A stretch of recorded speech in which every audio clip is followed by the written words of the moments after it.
இந்த கைது செய்யப்பட்ட கோல் தாம்ஸ் ஆலை வந்து ஒரு $20 என்னமோ கமலா ஹாரிஸ்க்கு டொனேட் பண்ணாங்க. அவங்களுக்கு கொடுத்தா அவங்க தான் அவங்களுடைய ஆதரவாளர் தான் என்ன கொலை செய்யணும் செட் பண்ணி, ஏப்பா நீ இப்படி சும்மா சுடு, உனக்கு இத்தனை $1 தரேன், உனக்கு அப்புறம் வந்து மனநிலை பாதிக்கப்பட்டன்னு சொல்லி ஒன்று வெளியிடும். இப்போ எந்த இடத்துல நேற்று வெடிச்சதோ அதே இடத்துல ஒரு நாளைக்கு முன்னாடி அவர் மீட்டிங் போடுவோம், ஒரு நாளைக்கு முன்னாடி எப்ஸ்டீன் ஃபைல் வீடியோ ஒளிபரப்பியிருக்காங்க. அதில் டொனால்ட் ட்ரம்பும் அவனோட உட்காந்து அந்த செக்ஷுவல் ஸ்கேண்டலில் மாட்டினான சின்ன குழந்தைகளெல்லாம் அவனோட மாட்டின அந்த இதை வந்து ஒளிபரப்பு பண்ணியிருக்காங்க. அமெரிக்காவுடைய செக்யூரிட்டியில் இவ்வளோ பெரிய ஓட்டையா இது ஈரான் நேற்று வந்து பயங்கரமாக சிரிக்கிறாங்க. கடந்த 2025 ஜூலை, அதுக்கப்புறம் செப்டம்பர், அப்புறம் பிப்ரவரி. பட் தொடர்ந்து அவர் டார்கெட் இந்தியாவை பற்றி கண்ணப்படான்னு பேசுகிறா. நம்ம மோடிக்கு வாயை புத்திட்டு இருக்காரு, நம்ம ஜி இருக்காருல ஜி வாயை புத்திட்டு இருக்காரு. ஜி நேரத்து சுட்டதுக்கு கண்ணனம் தெரிவிக்கிறார். அப்ப சுட்டதுக்கு கண்ணனம் ஜி ஏனாட்ட பார்த்து குழந்தை பெற்ற ஏனா நீ சொல்றாங்க அப்படின்னு கேட்கணும்ல. போனது மட்டும் இல்லாமல் அவர்கள்ட்ட போய் வெற்றி பெறுவதற்கு எந்த விஷயம் இல்லை. ஈரானுடைய போரில் வந்து இப்போ இவங்க போய் காலில் விடுறாங்க அமெரிக்கா. 4ஆம் துண் நேயர்கள் அனைவருக்கும் வணக்கம். இன்று நம் நிகழ்ச்சியின் சிறப்பு விருந்தினர் சர்வதேச பார்வையாளர் சுஃபியான் அவர்கள் இணைந்துள்ளார். வணக்கம் சார். வணக்கம். ட்ரம்ப் அவர்கள் மேல துப்பாக்கி சூடானது நடத்தப்பட்டிருக்கு. இது என்ன காரணம்? பழிவாங்கும் தாக்குதலா இல்லை இது வந்து செட் பண்ணி தான் இந்த மாதிரியான தாக்குதல் நடத்திருக்காங்கன்ற மாதிரி பல விமர்சனங்கள் போயிட்டு இருக்கு. உண்மையான காரணம் என்ன சார்? ஆக்சுவலி இந்த ட்ரம்ப் சம்பவம் எங்கே நடந்ததுன்னா வாஷிங்டனில் ஹில்டன் ஹோட்டல், பெரிய ஹோட்டல். அதில் வருஷம் என்ன செய்வாங்கன்னா எல்லாரையும் அழைச்சி ப்ரெஸ் மீட்டிங் நடத்துவாங்க. பிரசிடென்ட் கலந்து கொள்வார், வைஸ் பிரசிடென்ட்லாம் கலந்து கொள்வார். இட்ஸ் ஒரு interaction to the people through journalist வாயிலாக அவர்கள் எழுப்புகிற கேள்வி, அரசாங்கத்தினுடைய நிலைப்பாடு, the policy of government. But it's a normalised view. போன வருஷம் நடக்கும்போது அதில் வந்து டொனால்ட் ட்ரம்ப் கலந்து கொள்ளவில்லை. இந்த வருஷம் வந்து கலந்து கொண்டார். மெலோனி ட்ரம்ப் அவருடைய ஒய்ஃபு எல்லாரும் இருக்காங்க. அப்படி கலந்து கொண்டிருக்கிற போது இவர்கள் இருக்கக்கூடிய அந்த அறை வந்து கீழ்ப்பகுதி, மேல் பகுதி, மத்திய பகுதி, இப்படி பெரிய ஹோட்டல். திடீரென வந்து குண்டு வெடிப்பு, துப்பாக்கி சூடு சத்தம் கேட்கிறது. அந்த துப்பாக்கி சூடு சத்தத்தை கேட்ட உடனே செக்யூரிட்டி கார்ட்ஸ் எல்லாமே ஹவ் பீன் ஷாக்டு. அவங்க உடனே ரனவே பயங்கரமாக ஓடி உள்ளே வந்து அவருடைய முதல்ல இருந்தது யாருன்னு கேட்டிங்கன்னா வைஸ் பிரசிடெண்ட்டாக இருக்கக்கூடிய ஜேடி வேன்ஸை வந்து இவங்க செக்யூரிட்டி என்ன பண்ணுறாங்க, அவருடைய பேக்கெட்டை பிடிச்சி இழுக்கிறாங்க. அந்த கோட்டை பிடிச்சி இழுத்து அவங்கள அதை காப்பாற்றுறதுக்கு முயற்சி நடக்குது. அதுக்கப்புறம் மற்ற செக்யூரிட்டிலாம் வர்றாங்க. வந்து மிக வேகமாக வந்து அவர்கள் மேலே உட்காந்து டொனால்ட் ட்ரம்பை காப்பாற்றுறாங்க. இப்போ இந்த சம்பவம் ஒரு பெரிய அளவில் நடக்குது. இந்த சம்பவம் பெரிய அளவில் நடந்து இந்த சம்பவத்திற்கு பின்பு அமெரிக்கா முழுவதுமே ஒரு பெரிய பரபரப்பு ஏற்படுத்தி விட்டது. என்ன நடக்க போகுது, யாது நடக்க போகுது, அமெரிக்காவுடைய அதிபருடைய செக்யூரிட்டி என்ன நடக்கிறது அப்படின்ற மாதிரி. ஆக்சுவலி நேற்று வலைத்தளங்களில் வந்த செய்திகளை பேசுறதுக்கு முன்பு அமெரிக்காவுடைய பிரசிடென்ட் இருக்கார் இல்லையா, டொனால்ட் ட்ரம்ப், இவர் மேலே வந்து அமெரிக்காவில் பெரிய அதிர்ச்சி. அமெரிக்கா முழுவதும் இந்த ஈரான் போரில் அமெரிக்கா தோற்று போனது மட்டும் இல்லாமல் அவர்கள்ட்ட போய் வெற்றி பெறுவதற்கு எந்த விஷயம் இல்லை. ஈரானுடைய போரில் வந்து இப்போ இவங்க போய் காலில் விடுறாங்க. அமெரிக்கா எப்படியாவது சண்டையை முடிச்சுக்கலாம், ஈரான் வந்து இப்போ முடிக்க முடியாது அப்படின்னு சொல்கிறாங்க. இப்போ நாட்டில் ரெண்டாவது ஒரு பிரச்சனை, இது முதல் பிரச்சனை. இதனால் அங்கே பெட்ரோல் விலைலாம் பயங்கரமாக ஏறிட்டு, மற்ற பொருள்களும் ஏறிட்டு, பெட்ரோல் டீசல்லாம் பயங்கரமாக ஏறினோன்னா மக்களுக்கு ரொம்ப ஒரு பெரிய சண்டை. அப்புறம் இந்த செக்ஸ் ஸ்கேண்டல், அதாவது எப்ஸ்டீன் ஃபைல்னு ஒன்று வந்துச்சு. ஜெரால்டு எப்ஸ்டீன், மார்டினா எப்ஸ்டீன், அந்த ஃபைலில் வந்து இப்போ எந்த இடத்துல நேற்று வெடிச்சதோ அதே இடத்துல ஒரு நாளைக்கு முன்னாடி அவர் மீட்டிங் போடுவோம், ஒரு நாளைக்கு முன்னாடி எப்ஸ்டீன் ஃபைல் அந்த இதில் வீடியோஸ் ஒளிபரப்பியிருக்காங்க. அதில் டொனால்ட் ட்ரம்பும் அவனோட உட்காந்து அந்த செக்ஷுவல் ஸ்கேண்டலில் மாட்டினான சின்ன குழந்தைகளெல்லாம் அவனோட மாட்டின அந்த இதை வந்து ஒளிபரப்பு பண்ணியிருக்காங்க. So it had been created a lot of the confabulation. மக்கள்கிட்ட ஒரு பெரிய குழப்பம், டிஸ்சன்ட்டு, என்ன சொல்கிறது, ஒரு கான்ட்ராவர்சியாக போயிட்டு இஸ் கான் கோயிங். இவ்வளோ மோசமான ஆளை நம்ம வந்து ஒரு டொனால்ட் ட்ரம்ப் ஒரு ஜனாதிபதியாக தேர்ந்தெடுத்துட்டோமே, அப்படி வந்த உடனே ரிப்போர்ட்டு சிஐக்கு போயிடும், உடனே எஃப்டிஐ சிஐக்கெலாம் போயிடும். போன உடனே வந்து அது ஒரு பக்கம், அதை நான் ரெண்டாவது சொல்கிறேன். இப்போ இதுக்கிடையில் அதில் யாரை எப்படி பிடிச்சாங்க, போலீஸ் வந்து ஃபுல்லாகவே ஒரு 48 மணி நேரத்துக்கு முன்னாடி ஹோட்டலை கண்ட்ரோல் எடுத்துருவாங்க. ஹோட்டலில் ரூம் செக் பண்ணுவாங்க, ஹோட்டலில் குப்பைகள் போடுறதை செக் பண்ணுவாங்க, எங்கெங்கெல்லாம் ஸ்டோரேஜ் இருக்குது, எந்த மாதிரி ஸ்கோப்பு, எல்லாமே அண்டர் ஸ்கேனிங். நம்ம நாட்டை மாதிரி இல்லைங்க அமெரிக்காவில். அப்படிப்பட்ட இடத்துல இப்போ இவன் எப்படி போனான்? அது கன்னோட. அதோட கன்னோட அவன்கிட்ட ஒரு பேக்கெட் கன் ஒன்று இருக்குது, அப்புறம் ரிவால்வர் ஒன்று இருக்குது, கத்தி, நிறைய வெப்பன்ஸ் எல்லாமே இருக்குது. கோல் தாமஸ் அலைன். ஸோ ஹீஸ் ஒரு 31 வயசு ஆள் தான் கோல் தாமஸ். கலிஃபோர்னியாவில் இருக்கிறான். ரொம்ப படித்த ஆள், ரீசர்ச் சென்டரில் பண்ணியிருக்கான். It's having all quality of education. But அவன் உள்ளே வந்து ஷூட் பண்ணியிருக்கான். அதை பிடிச்சிட்டாங்கன்னு வைங்களேன், உடனே இங்கே வந்து அதாவது அந்த எப்படி ஒரு செக்யூரிட்டினா ஃபஸ்ட், செகண்ட், தேர்ட், ஃபோர்த், இப்படி பல அடுக்குகள் இருக்கும் அமெரிக்க பிரசிடெண்ட்டுக்கு. இப்போ வந்து உலகம் முழுவதும் அமெரிக்க பிரசிடெண்ட்டுக்கு எதிராக இருக்குது. அப்படி ஒரு சூழல் இருக்கும்போது அவர் உயிரை காப்பாற்றுறதுக்கு எவ்வளோ செக்யூரிட்டி இருக்கணும்? ஃபர்ஸ்ட் கிரேட் செக்யூரிட்டி இருக்கணும், கேட்டில் செக்யூரிட்டி இருக்கணும், ஹோட்டல் வாசலில் இருக்கணும், உள்ள 2-3 அடுக்கு, இப்படி எல்லாம் இருக்கும். இந்த அடுக்கெல்லாம் தாண்டி எப்படி இந்த வந்து அது பேர் என்ன சொல்கிறாங்க, பால்மர் ஏதோ ஒன்று சொல்கிறாங்க, அந்த அண்டர் கிரவுண்ட் இதில், அதுக்கு எப்படி உள்ளே போனான் அப்படின்னு சொல்லி பார்க்கும்போது முதற்கட்டமாக தகவல் என்ன வந்திருக்குன்னா, அவன் வந்து ஏற்கனவே he was staying there, he was stayed, அங்கே இருக்கான். அவனால் வந்து இப்போ அவர் ஸ்டே பண்ணி இருந்தாலும் ஒருத்தன் இருக்கிறானா, அவன் யார் எவருன்னு போலீஸ் செக்யூரிட்டி இருக்காதா? அமெரிக்காவுடைய செக்யூரிட்டியில் இவ்வளோ பெரிய ஓட்டையா? இது ஈரான் நேற்று வந்து பயங்கரமாக சிரிக்கிறாங்க, அமெரிக்காவுடைய செக்யூரிட்டியில் இவ்வளோ பெரிய ஓட்டை. இப்போ ஈரான் செக்யூரிட்டியில் ஓட்டை இருக்கிறது தான் உளவாளிகள் வந்து கொலை பண்ணிகிட்டு இருக்காங்க, நிறைய பேரை காலி பண்ணிட்டாங்க. அமெரிக்க செக்யூரிட்டியில், அமெரிக்க பிரசிடென்ட் செக்யூரிட்டியில் ஒருவன் இருந்தான், அவரை அது எப்படி விடுறது? ஒரு மாதத்துக்கு முன்னாடி இருக்கான், 2 மாதத்துக்கு முன்னாடி வர. He has been continually stayed in this particular room. But police did need to take for any action, I guess. அவனுக்கு எதிராக வந்து எந்த விதமான ஆக்ஷன் எடுக்கலை. அப்போ அது வந்து ஒரு பல கேள்விகளை, it has been raised lot of the questions among the people of US மட்டுமில்லை, not only that but also international community have been raised. நிறைய கொஸ்டின் கேட்குறாங்க. எப்படிப்பா அவன் எப்படி உள்ளே வந்தான், எப்படி உள்ளே வந்தான், how can there enter the security, என்னது சொல்கிறது, அந்த பவுண்டரிக்குள்ளே எப்படி வர முடிஞ்சது, but who will take a response, அப்படி ஒரு கேள்வி வருது. ஸோ அப்படி இருக்கும்போது இப்போ இந்த பிரச்சனையில் முதல் கட்டமாக Cole Thomas Allen has been arrested. எஃப்டி அதிகாரிகள் மற்ற உண்டானவர்கள்லாம் அங்கே போய் சிஐஏ எல்லாமே போய் அவங்க வீட்டை போய் பார்க்குறாங்க. வீட்டு கலிஃபோர்னியாவில் 2 மாடி இருக்குது. பக்கத்து வீட்டு நெய்பர் சொல்கிறாங்க, எங்களுக்கு ஒரு பெரிய தொடர்பு இல்லை, ஹலோ ஹாய் குட் மார்னிங் அப்படி தான் நாங்கள் சொல்லுவோம். இந்த கோல் தாமஸ் அலைனுக்கும் அவருடைய ஃபேமிலிக்கும் எங்களுக்கு ஒரு பெரிய விஷயம் இல்லை, பட் அது ஒரு அமைதியான பகுதியாக அவன் வாழக்கூடிய ஒரு பகுதி இருக்கிறது என்பது முதற்கட்டம்.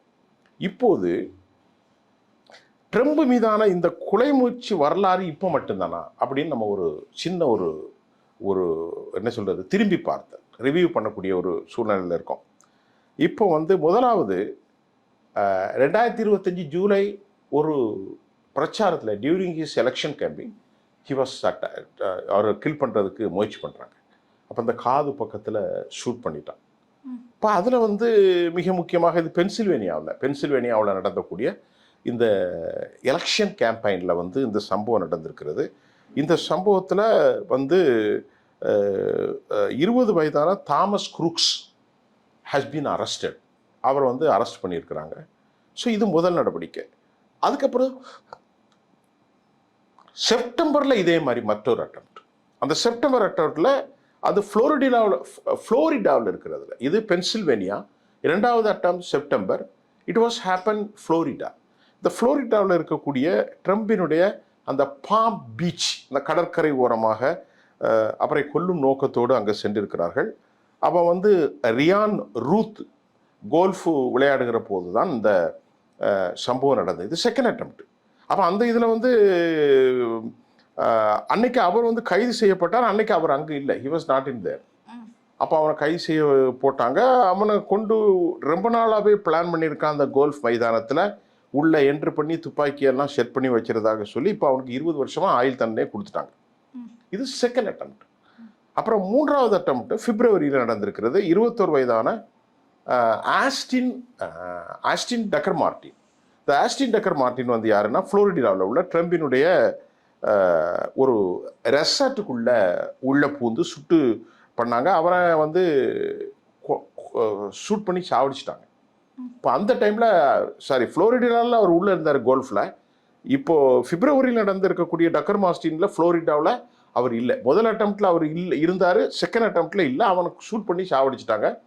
இப்போது ஆரம்பத்தில் நடந்தவனுக்கு ஆயுள் தண்டனை வழங்கப்பட்டிருக்கிறது. இப்படி 1, 2, 3 கடந்த 2025 ஜூலை, அதுக்கப்புறம் செப்டம்பர், அப்புறம் பிப்ரவரி. பட் தொடர்ந்து அவர் டார்கெட். இப்போது இந்த டார்கெட்டில் நேற்று நடந்தது தான் ரொம்ப வித்தியாசமாக இருக்கிறது. Cole Thomas Allen, but 31 years old. இப்போ என்ன கேட்குறாங்கன்னா, இந்த சம்பவம் நடந்த பிறகு உலகம் முழுவதும் என்னடா இது, ஒரு அமெரிக்க அதிபருக்கு இவ்வளோ பெரிய செக்யூரிட்டியில் ஹோல் இருக்கா அப்படிங்கிற மாதிரி ஒரு பெரிய கருத்து மாற்றம் வந்துவிட்டது. அது ஒரு பேச்சும் பொருளாகவும் மாறிவிட்டது. இதுக்கு இடையில வந்து வலைத்தளங்களில் இவர் வந்து பொய் சொல்வதாக, அமெரிக்க அதிபர் ரொம்ப பொய் சொல்லி, ஏற்கனவே அவன் பெரிய பொய்யர் தான். இந்த ஈரான் விவகாரத்திலே நாம் பார்க்கின்ற போது ஏராளமான பொய்களைத்தான் அவர் தொடர்ந்து சொல்லிக்கிட்டு இருந்தார். He has been continuously revealed. அவர் வந்து தொடர்ந்து ஒரு லையிங் ஸ்டேட்மெண்ட்டை தான் அவர் தொடர்ந்து சொல்லிக்கிட்டே இருந்தார்.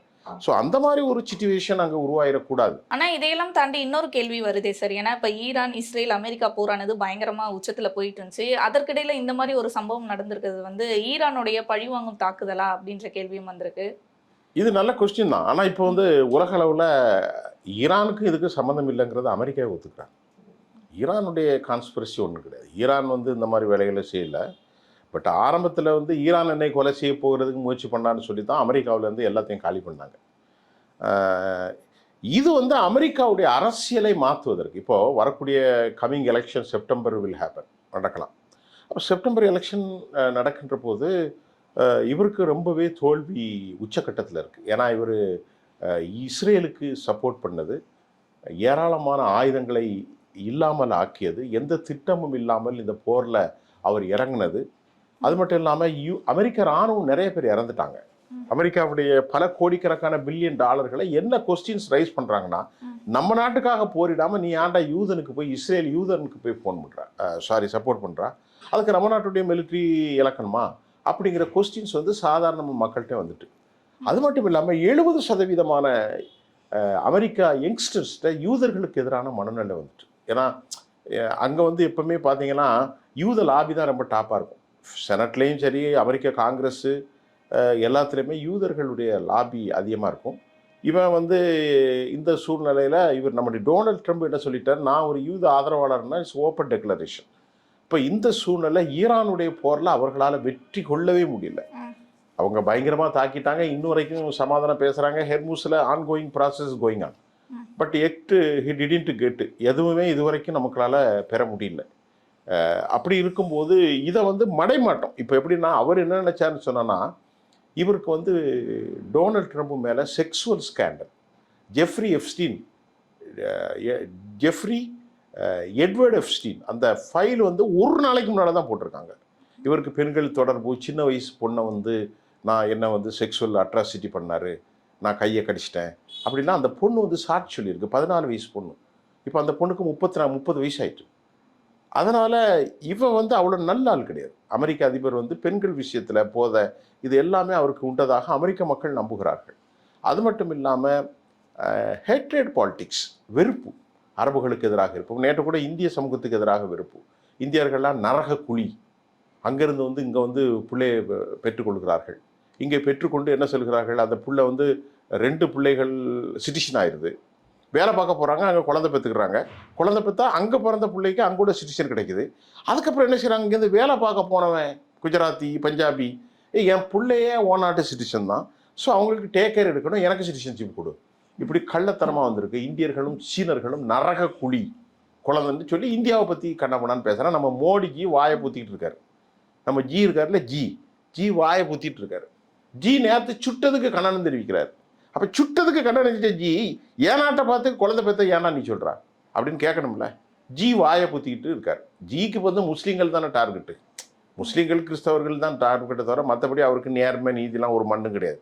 அவன் அமெரிக்க அதிபர் வந்து நம்ம நாட்டை பார்த்து நீ வந்து குழந்தை பெறதுக்கு தான் என் நாட்டுக்கு வந்திருக்கா, ஓ நாட்டில் உள்ளவங்க எல்லாரும் என் நாட்டில் வந்து நரக பயிலுங்க, நரக குழி உன் நாடே நரகக்கூலி, அங்கேருந்து இங்கே வந்து குழந்தை பெற்றுக்கிறான், குழந்தை பெற்று அந்த குழந்தைக்கு பாதுகாப்பாக அவன் நாட்டிலேருந்து அப்பன் அம்மை வந்து இங்கே வந்திருக்கா, என்னடா பண்ணிகிட்டு இருக்கான்னு ஒரு நாட்டுடைய பிரசிடென்ட், இவ்வளோ பெரிய நாடு உலகத்தில், இவ்வளோ பெரிய வல்லரசு, 150 கோடி மக்கள் வாழ்கிறார்கள், ஜி வாயை பூத்திக்கிட்டு இருக்காரு. நேற்று சுட்ட உடனே ஜி என்ன பண்ணுறாரு, அவருக்கு ஆதரவாக பேசுகிறார். ஓ, கண்டனம் தெரிவிக்கிறேன். இவங்கெல்லாம் ஒழுங்கான ஆட்களே கிடையாது. நான் ஓப்பனாக சொல்கிறேன். அமெரிக்காவினுடைய அதாவது இந்தியாவுக்கு ரொம்ப நட்புறவாக இருந்த ஈரானுடைய தலைவர், அவர் பேர் என்னது, ஆயத்துல்லா காமினி கொலை செய்த பிறகு கூட கண்டனம் தெரிவிக்கலை. 6 நாள் கழித்து போய் கண்டலன்ஸ் என்னமோ மெசேஜ் போய் பதிவு பண்ண ரெஜிஸ்டர் பண்ணாங்க. ஸோ இந்த மாதிரி மோசமான விஷயம். சரி, இப்போ நம்ம அமெரிக்காவுக்குள்ளே வந்துடும். இப்படி இருக்கும்போது இந்த இவருடைய வாழ்க்கை வந்து எப்பவுமே குழப்பம். ஏற்கனவே கடந்த தேர்தலில் ஜோ பிடன் வெற்றி பெற்ற போது வெள்ளை மாளிகையை காலி செய்ய மாட்டேன்ட்டார். அப்புறம் பெரிய தகராறு வந்து அடிதடிலாம் நடந்துச்சு. நீ தோல்வி அடைச்சிட்ட, தோல்வி அடைஞ்ச வெளியே போகணும்ல, ஹேண்ட் ஓவர் பண்ண மாட்டேன்ட்டார். அவர் தன் கையில் இருக்கக்கூடிய ஒரு ரெஸ்பான்சிபிலிட்டி, ஒரு பொறுப்பு, அதை வந்து ஹேண்ட் ஓவர் பண்ணுறதுக்கு ஹி டினைடு. உடனே போலீஸ் வந்து அடிதடி, அது இது ஒன்று.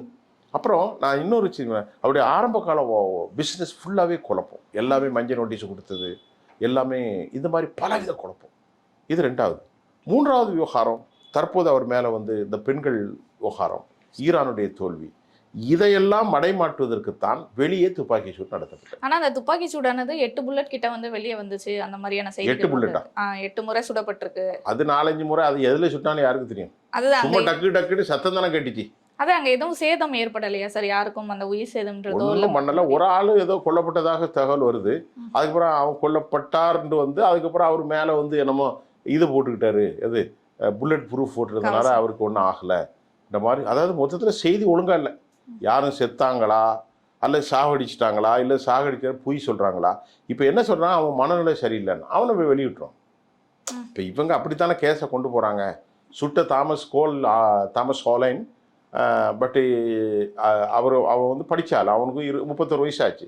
அவனை செட் பண்ணி, ஏன்பா நீ இப்படி சும்மா சுடு, உனக்கு இத்தனை $1 பில்லியன் தரேன், உனக்கு அப்புறம் வந்து மனநிலை பாதிக்கப்பட்டுன்னு சொல்லிட்டு ஒன்று வெளியிட்டுருவான். அப்போ இது ஏதாச்சும் ஒன்று கிரியேட் பண்ணணுன்றதுக்காக. ஆமாம், இப்போ எல்லாருமே சொல்கிறான் அவன் மனநிலை சரி. இப்போ பில் கிளின்டன் டொனால்ட் ட்ரம்ப்டைய சைட்லேயே வருது, அவன் மனநிலை சரியில்லாதவன். மனநிலை சரியாதவனுக்கு அமெரிக்கா இதில் வந்து செக்ஷன் 31 61 அது சரியாக ஞாபகம் இல்லை, அதன்படி அவனை வெளியிட்டுருவான்.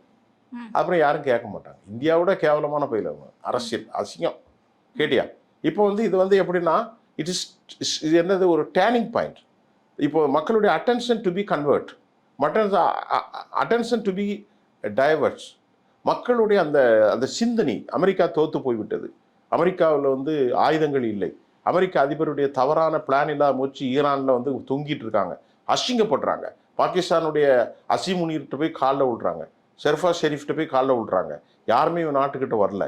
அமெரிக்காவுடைய எக்ஸ்டர்னல் பாலிசி டோட்டலி பிளாப். உதாரணத்துக்கு லண்டன் எல்லாருமே அமெரிக்காவுக்கு எதிராக மாறிட்டாங்க. உலகத்திலேருந்து அமெரிக்கா வந்து kept alone, isolate from international society. America policy have been failed. அமெரிக்காவுடைய எல்லாமே ஒரு ரொம்ப ஆய்ச்சின்னு சொல்லி இப்படி ஒரு பிரச்சனை, யூதர்களுக்காக சப்போர்ட் பண்ணுறான், நமக்கு என்ன தேவை அப்படிங்கிற மாதிரி ஒரு பிரச்சனை வர்றதை டைவெர்ட் பண்ணுறதுக்கு அமெரிக்க அதிபர் சுடப்பட்டார். இப்போ நம்ம இன்டர்வியூ எடுத்துடுறோம்ல, இதை மாதிரி அமெரிக்காவில் NBC, அமெரிக்காவில் நியூயார்க் டைம்ஸ், அமெரிக்காவில் இருக்கக்கூடிய ஃபாக்ஸ், இப்போ எவ்வளோ செய்தி ஏஜென்சி இருக்குது, அவ்வளவுமே செய்தியை வந்து தலைப்பு செய்தியில் போட்டாங்க, அமெரிக்க அதிபர் சுடப்பட்டார். ஸோ அப்படி இருக்கும்போது பீப்புள் அட்டென்ஷன் மாறுது. ஐயா, நம்ம நாட்டுக்காகத்தானே இவ்வளோ வேலை பார்த்தாரு ஈரான் விஷயத்தில், அவரை கொல்றதுக்கு விஷயம்னு சொல்லி இப்போ ஈரானுக்கு இதுக்கு சம்மந்தம் இல்லைங்கிறத அவங்க பண்ணிட்டாங்க. ஏற்கனவே பிப்ரவரியில் நடந்தது. அந்த மாதிரி தாமஸ் குரூக்ஸு இது மாதிரி பல பேர் கொலை பண்ணிருக்காங்க. அந்த மாதிரி இது வந்து நடத்தப்பட்டிருக்கிறது. உள்ள உடனே பெரிய இது பண்ணாங்க. அவர் அங்கே அது ஒரு இதான விஷயம். என்ன விஷயம்னு சொன்னால், அந்த அவர் பேர் வந்து ஓஷ் வால்மேன். அவன் வந்து ஒரு ஜோக்கர். அவன் ஜோக்கராக வந்து உட்கார்ந்துருக்கும் போது மனசில் உள்ளதை நீங்கள் என்ன நினச்சிங்க அப்படின்னு சொல்லி இப்படி கிட்டத்தில் வந்துருப்பான். மெலோனி இந்த பக்கம் இருக்கா, இந்த பக்கம் அமெரிக்க அதிபர் டொனால்ட் ட்ரம்ப் இருக்கான். அந்த ஓஷ் வால்மேன் அவன் வந்து கேட்குறாப்புல, mister president, what you think about that? உன் மனசில் இருக்கிறத அவன் கண்டுபிடிப்பானா. உடனே என்ன திங்க் பண்ணான்னா அவன் கண்டுபிடிக்கிற மாதிரி, அது ஒரு ஜோக்கு, ஒரு ஃபன்னு, ஒரு நிகழ்ச்சி. அமெரிக்காவில் பைத்தியக்காரனாக தான் நிறைய பேர் இருக்கான். உடனே அங்கே வந்து லேவிட்டுன்னு ஒரு இளம்பெண் இருக்குது. இவர் சொல்கிறார் அமெரிக்க அதிபர், அந்த இளம்பெண்ணுக்கு குழந்தை பிறக்க போகுது, அவள் ரொம்ப அழகாக இருப்பாள், அமெரிக்காவுடைய செய்தி தொடர்பாளர், 24 25 வயசு தான் இருக்கும், 26. அவளுக்கு குழந்தை பிறந்தா அந்த குழந்தைக்கு என்ன பேர் வைக்கலான்னு யோசிச்சாங்க. அதை போட்டு கிளின்னு கிளிக்கிறாங்க. யோ, நாடே அசிங்கமாக போயிட்டுருக்கு, நாடு பிரச்சனை போயிட்டுருக்கு, லேவிட்டுக்கு குழந்தை பிறந்ததுக்கு அந்த குழந்தைக்கு பேர் வைக்கணும் ஒரு பிரைம் மினிஸ்டர் சிந்திப்பான், ஒரு பிரசிடென்ட் சிந்திப்பான். நமக்கு கூடிய பிரச்சனை என்னையா? கப்பல் நின்று வச்சிருக்கு, ஹெர்மூஸில் பிரச்சனை ஓடுது, இன்ஃப்ளேஷன் ஓடிக்கிட்டு இருக்கு, $டாலரைசேஷன் ஆகுது, அமெரிக்கா ரெசேஷன் போயிட்டு இருக்கு, is going to be touch $3,000 billion, 3000 லட்சம் கோடிக்கு மேலே கடத்த போயிட்டு இருக்கோம், 4000 லட்சம் கோடி போயிட்டோம். இதை பற்றி பேசாமல் அமெரிக்காவுடைய வெள்ளை மாளிகை கரஸ்பாண்டன்ட் லேவிட்டுக்கு குழந்தை பிறக்க போகுது, லேவிட்டுடைய குழந்தைக்கு என்ன பேர் வச்சிடலான்னு பிரசிடென்ட் சிந்திக்கிறான்னு அதுக்கும் திட்டுறாங்க அமெரிக்காவில். அமெரிக்காக்காரங்க நீங்கள் அதெல்லாம் போய் பாருங்கள், ட்விட்டரில் பார்த்தோன்னா எக்ஸ்தரத்தில் பயங்கரமாக திட்டுறாங்க. டெக்ஸஸு, ஆர்லியன்ஸு, வாஷிங்டன், அப்புறம் நியூயார்க், கலிஃபோர்னியோ, மேன்ஹாட்டன், புரூக்லின், இப்படி நிறைய ஐ காட் நிறைய விஷயத்த பார்த்தேன். இதுதான் அமெரிக்கா. It's diverting politician. ஆனால் அமெரிக்கா வந்து கம்ப்ளீட்டாக ஒரு பிளாப் தான். வரக்கூடிய செப்டம்பர் மாதம் எலெக்ஷனில், நவம்பர் அந்த எலெக்ஷனில் இவர் வந்து சொல்லி முடிஞ்சிருவார். அவருக்கு மேலே இம்பீச்மெண்ட் கொண்டு வர்றதுக்கும் வாய்ப்பு இருக்கிறது என்று சொல்லப்படுகிறது. இப்போ வந்து இந்த விஷயத்தில் வந்து எதிர்க்கட்சியாக இருக்கக்கூடிய அமெரிக்கா, டொனால்டு ட்ரம்ப்க்கு எதிர்க்கட்சியாக இருக்கக்கூடிய டெமோக்ராட்ஸ் வந்து going to be mute mode. ஏன்னா இவனுக்கு எதிராக எல்லாமே பக்கத்தில் இருக்குது. அதில் இன்னொரு விஷயத்தை பதிவு செஞ்சுருக்கானோ சொல்ல மறந்துட்டேன். இந்த கைது செய்யப்பட்ட கோல் தாம்ஸ் ஆலைன், 31 வயசு, அவன் வந்து ஒரு $20 என்னமோ கமலா ஹாரிஸுக்கு டொனேட் பண்ணான். அந்த செய்தியும் ஃபோக்கஸ் பண்ணுறான். அப்போ என்ன ஃபோக்கஸ்? கமலா ஹாரிஸ்னா யார்? ஏத்தமிழர்களே டெமோக்ராட்ஸ். அவங்களுக்கு கொடுத்தா அவங்க தான் அவங்களுடைய ஆதரவாளர் தான் என்ன கொலை செய்ய வந்திருக்காங்க. பல ஆங்கிலையும் சொல்லியிருக்கானோ. ஒரு செட்டப் தானே. பல ஆங்கிலே அவனை முதல்ல உள்ளே விட்டது தப்பு, அவன் உள்ளே எப்படி இருந்தான்னு தப்பு, எப்படி இந்த பால் ரூம்குள்ளே வந்தான்னு தப்பு. பால் ரூம்குள்ளே யாரும் போக முடியாது, கீழே டவுனில் இறங்க முடியாது. Is impossible set down, all the security to be covered. How should there, எப்படி உள்ளே வந்தான், who will take a responsibility? The conspiracy has been made. ஒரு விதமான சதி நடந்திருக்கிறது, மக்களுடைய அட்டென்ஷனை திசை திருப்பி இருக்கிறது என்று இப்பொழுது உலகம் முழுவதும் கருது. வித்தின் ஃபியூ செகண்ட்ஸில் நம்ம பேசுகிறது போயிருமில்ல அமெரிக்காவுக்கு, வித்தின் ஃபியூ செகண்ட்ஸில் அங்கேருந்து வந்துடும்ல. அப்படிப்பட்ட உலகத்தில் இது அமெரிக்க அதிபருடைய தோல்வியை மறைப்பதற்காக நடந்த சதி முயற்சி என்று நம்பப்படுகிறது. கண்டிப்பாக சார், தொடர்ந்து பேசுவோம் பல நிகழ்வுகளை பற்றி. நன்றி. நன்றி.